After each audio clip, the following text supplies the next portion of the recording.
Samantala, palalakasin pang lalo ng pamahalaan ang mga programa nitong naglalayong pangalagaan ang mga overseas Filipino workers, kung kaya't nanawagan si Vice President Jejomar Binay sa mga OFWs na i-report agad ang anumang uri ng pang-aabuso sa kanila. Si Noel Perfecto ang ating tagapagbalita.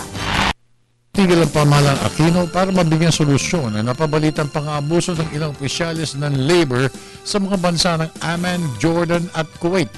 Ito ang pagtiyak ni Vice President Jejomar Binay matapos na matanong tungkol sa umunay pagmumulestya ng ilang labor officers na namamantala ng mga OFWs na nangangailangan ng matinding tulong ng pamahalaan. Nakakalungkot po yun. Kaya ako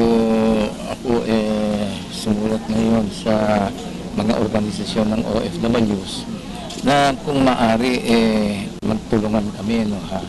Bakit ang tagal na palang nangyayari? Mukhang matagal na nangyayari. Sana man lamang nakipag-ugnayan kagad sa amin.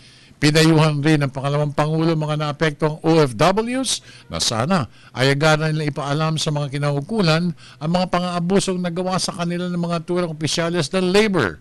Sa ngayon, aniya, ay nagpadala na ang Pangulong Benigno Aquino III ng mga representasyon ng pamahalaan para imbestigahan ang naturang pang-aabuso. Lahat ng mga bawal na ginagawa sa mga OFWs, sana ibigay alam kagad sa pamahalaan para maaktuhan natin.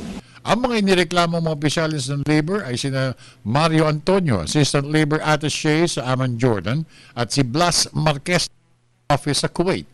At meron pang isang Mr. Kim sa bansang Damascus, Syria na pinagbibintangan na nangmumulestya rin ng mga OFWs. Para sa Telebisyon ng Bayan, ako naman si Noel Perfecto.